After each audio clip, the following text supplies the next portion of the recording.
आज ब्रेन के बारे में बतला रहे हैं। किसके बारे में बतला रहे हैं? ब्रेन। इसका वजन 1.4 केजी। ये 3 भागों में बटा है। 2 भागों में? Fore brain, middle brain, hind brain. कैसे है? तुमको लग रहा है फ्लोर आगे होगा, नहीं, ऊपर, बीच में और नीचे। ऐसे है, ऐसे परत और परत नीचे की तरफ आना है। सुना साहब? तो ये फोर ब्रेन का प्रोसेनसेफलोन, बोलो तो।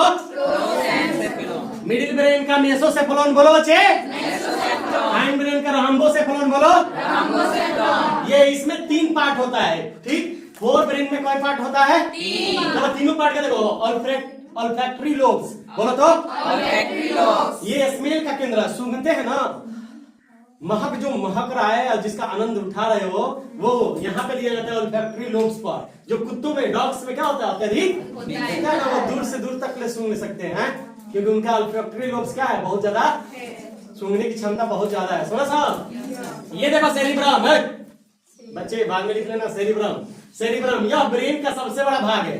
ब्रेन का सबसे बड़ा भाग कौन है? सेरिब्रम। ब्रेन का सबसे बड़ा भाग? ब्रेन का सबसे बड़ा भाग सेरिब्रम। यह ब्रेन का 2/3 भाग, मतलब 2/3 क्या होता है? 70% भाग होता है। यह 2 भाग राइट लेफ्ट हेमीस्फीयर में बटा होता है, जो कॉर्पस कैलोसम द्वारा क्या करता है? जुड़ा रहता है, जो मैमेलियन ब्रेन की विशेषता है। और यह फ्रॉग में नहीं बना, फ्रॉग मतलब मेढक में नहीं पाया।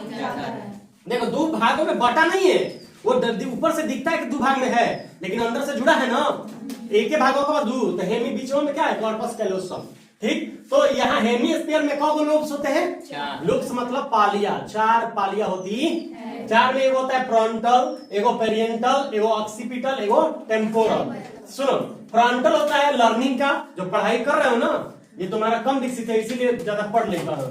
Learning, reasoning, memory, IQ analysis का क्या है? तो ये वाला एकदम तुम्हारा तगड़ा होना चाहिए, फ्रंटल, समझे। उसके बाद होता है पेरिएंटल। इससे क्या महसूस होगा? ये से हॉट महसूस होगा, कोल्ड, टच मतलब छूना, पेन मतलब दर्द महसूस होगा। ऑक्सीपिटल विजन एनालिसिस का केंद्र, मतलब रंग बतलाता है, रंग को पहचानता है, लाल, ब्लू, हरियाली, ये सब ना। और टेम्पोरल क्या करता है? Hearing analysis. हियरिंग मतलब हम क्या बोल रहे हैं, इसका एनालिसिस कर रहा है। एनालिसिस समझते हो ना, कि क्या बोल रहे हैं, इसको जानता है कौन? टेम्पोरल। अब आता है डायनसेफलोन। कौन आता है बच्चे? इसमें होता है इपिथैलेमस। इपिथैलेमस, बोलो। Thalamus, hypothalamus. इसके छत को इपिथैलेमस कहते हैं।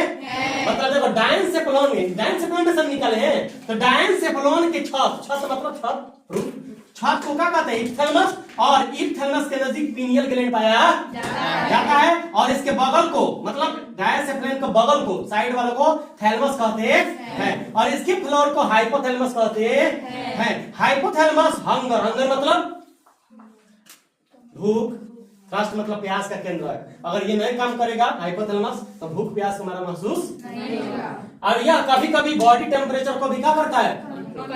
और इसके नजदीक पिट्यूटरी ग्लैंड पाई जाती है। से को लग रही है पिट्यूटरी ग्लैंड यहाँ सा। सुनो साहब, इतना हो गया। मिडिल ब्रेन का काम क्या है?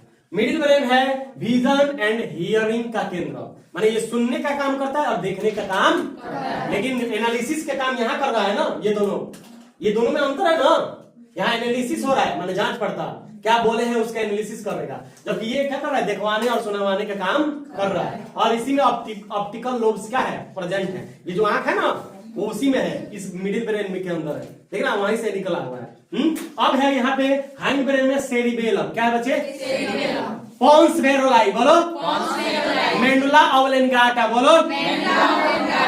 नहीं बच्चे, जैसे देहात में पहले बेचाता था ना हलवा गाटा, वैसे ही मेडुला ऑब्लेंगाटा। सेरिबेलम जो है, यह ब्रेन का दूसरा बड़ा भाग है। सेरिब्रम बड़का है और सेरिबेलम दूसरा बड़का है, समझा साहब। और यह ब्रेन का दूसरा, ये क्या करता है? इक्विलिब्रियम, तुम्हारा संतुलन, शरीर खड़ा है, संतुलित कर रहा है तुमको, और बैलेंसिंग का काम कर रहा है। और यह अल्कोहल पीने पर यही तुम्हारा क्या हो जाता है? अधिक प्रभावित होता है। इसीलिए जब अल्कोहल पी लेते हो तो प्रभावित होता है, तो बैलेंस, बॉडी बैलेंस नहीं रहता है ना। ऐसे आधा उधर जाते रहते हो ना, मैंने लचक के चलते हो ना, तो वो पैर नहीं बैलेंस नहीं हो पाता है। अल्कोहल पीने के बाद पैर को बैलेंस नहीं हो पाता है, समझे। अब आता है पोन्स वेरोलाई। कौन आता है बच्चे? ये ब्रीदिंग रेट 1 मिनट में 12 से 16 बार सांस लेना है नॉर्मली। उसको ये रेट को नियंत्रित करता है पॉन्स वेरोलाई, जो पढ़ा चुके हैं रिस्पायरेशन में। मेडुला ऑब्लिंगाटा का काम क्या है? ओए देखो तो कितना इंटरेस्टिंग है। ये अनैच्छिक क्रिया जैसे कॉफिंग, कॉफिंग मतलब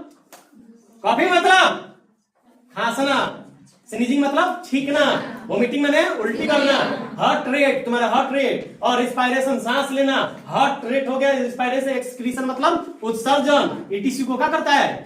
नियंत्रित करता है। वही के अंदर है, समझा सब?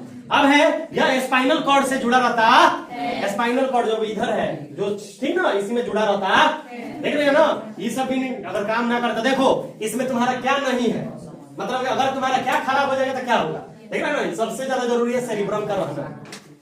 सेरिब्रम में ना ज्यादा काम करवा रहा है, और इन बच्चों का सेरिब्रम लगता है हिला हुआ, ठीक, इसीलिए इनका सेरिब्रम अच्छे से काम नहीं कर रहा है और ये बढ़िया से काम नहीं कर पा रहा है। ठीक, तो कहने दिए ये था ब्रेन का पार्ट जो एकदम याद कर लेना है, याद हो जाएगा ना।